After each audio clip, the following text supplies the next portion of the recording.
Salut à tous, je suis ravie de vous retrouver aujourd'hui pour vous présenter 15 astuces beauté que je trouve très utiles, donc on commence tout de suite. La première astuce concerne les ongles. On a toutes envie de se faire une jolie manicure, mais malheureusement, ce genre de choses arrive souvent lorsqu'on a un accro. Je vous conseille simplement de prendre un petit peu de dissolvant sur le bout de votre doigt et de venir lisser la partie où l'accro se trouve sur votre ongle. De cette manière, il n'y aura pas du tout d'effet de matière superflue et votre ongle sera devenu lisse.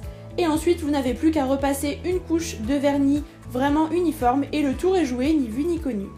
Astuce suivante, elle concerne le teint. Si jamais vous souhaitez avoir un maquillage qui tienne vraiment dans le temps, au niveau du teint, il vous suffit d'humidifier votre Beauty Blender avec votre spray fixateur de maquillage. De cette manière, le produit va vraiment se diffuser sur le visage et votre maquillage ne va pas bouger. Si jamais vous avez un fond de teint qui est un petit peu trop clair ou que vous souhaitez utiliser votre fond de teint de l'hiver pendant l'été, il vous suffit de prélever un petit peu de votre bronzer à l'aide d'un goupillon et de saupoudrer un petit peu cette matière dans votre fond de teint liquide. Vous mixez les deux et de cette façon vous obtenez une nouvelle teinte de fond de teint qui vous ira parfaitement. Côté recourbe-cils, si jamais vous souhaitez avoir un effet qui soit bien plus optimisé, je vous invite à chauffer votre recourbe-cils avec le sèche-cheveux, pas trop fort non plus sinon vous risquez de vous brûler. Mais je trouve que la différence est incroyable lorsque j'utilise cette technique ou non et du coup j'aime beaucoup le résultat. La prochaine astuce est toute bête mais on n'y pense pas forcément. Si vous souhaitez obtenir une teinte de rouge à lèvres assez unique que personne ne pourra porter, il vous suffit de mixer deux rouges à lèvres que vous possédez, de rouge à lèvres liquide à l'aide d'un petit pinceau dû aux fibres et ensuite vous obtenez une troisième teinte qui sera encore plus jolie. Cette astuce pourra être utile pour pas mal de personnes je pense. On a toutes des fards à paupières que l'on apprécie mais qui malheureusement font beaucoup de chutes et une fois qu'on a fait son teint c'est un petit peu embêtant.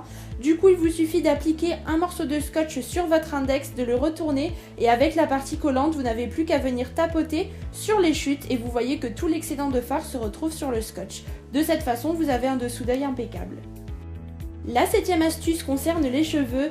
Ce que moi je fais très souvent, j'applique tout d'abord mon après-shampoing sur mes longueurs et pendant que cela pose, je viens laver mes racines avec mon shampoing. De toute façon, vos longueurs n'ont pas besoin d'être lavées, elles le seront de toute façon lorsque vous rincez vos soins.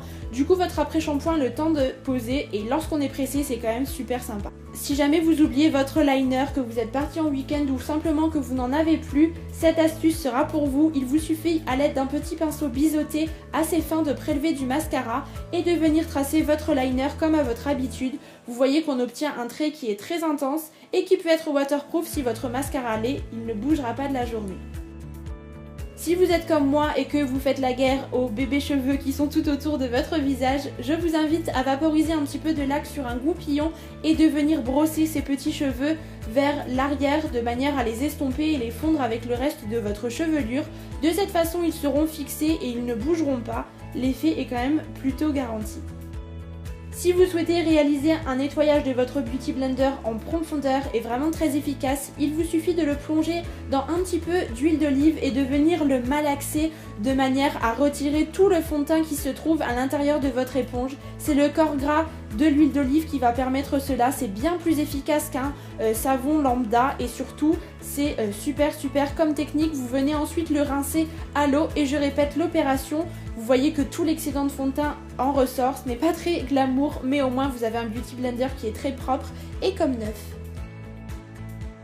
Si vous n'êtes pas très doué pour appliquer les faux cils, cette astuce sera pour vous. Il vous suffit de venir couper votre frange de faux cils en deux et d'attraper votre colle à faux cils, d'en appliquer un petit peu sur un pinceau biseauté et de l'appliquer directement sur votre ras de cils supérieur.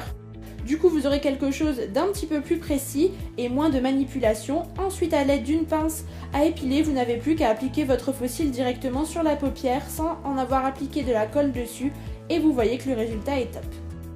Si vous êtes en panne de gel à sourcils ou que vous l'avez oublié, que vous n'êtes pas chez vous, je vous invite simplement à prendre un petit peu de baume à lèvres et de l'appliquer sur vos sourcils de la même manière pour fixer vos sourcils. De cette façon, ils ne bougeront pas et en plus, ça va un petit peu les nourrir, donc que demander de plus? L'astuce suivante sera pour les cheveux. Dans un spray vaporisateur, en fait, vous mettez une petite noix, voire une grosse noix, puisque je suis généreuse d'après-shampoing, et vous remplissez le reste du flacon avec de l'eau. En fait, ça va former un soin pour vos cheveux que vous pourrez appliquer au quotidien pour les hydrater et les nourrir. Avant l'application, évidemment, il faut veiller à secouer assez énergiquement le spray et ensuite vous l'appliquez sur toutes vos longueurs, pas vraiment sur les racines mais sur les longueurs. Ça va faire briller vos cheveux et les nourrir. C'est un soin que j'utilise tous les 2 jours environ et dont je ne me passe plus. On repasse au maquillage, on a tout un blush que l'on aime beaucoup, voire un peu trop parce que parfois il nous arrive d'avoir la main un peu lourde et dans ce cas, on se rend compte qu'il y a un excédent de blush. Dans ce cas, il vous suffit simplement d'attraper votre Beauty Blender et de le tapoter, ça va retirer l'effet de matière et estomper, c'est bien plus efficace qu'un pinceau estompeur. Dernière astuce, elle concerne le teint. Si vous souhaitez avoir un teint un petit peu plus lumineux, que votre fond de teint est trop mat pour vous, surtout avec l'arrivée des beaux jours, c'est ce dont on a envie, vous prenez un petit peu d'enlumineur liquide que vous mixez à votre fond de teint à l'aide d'un petit outil. De cette façon, vous obtiendrez un teint bien plus glowy et lumineux. J'espère vraiment que cette vidéo vous aura plu. Si jamais vous souhaitez des astuces concernant la mode cette fois-ci, eh bien n'hésitez pas à mettre un petit pouce en l'air et je la réaliserai avec plaisir. Je vous embrasse très fort et je vous dis à bientôt.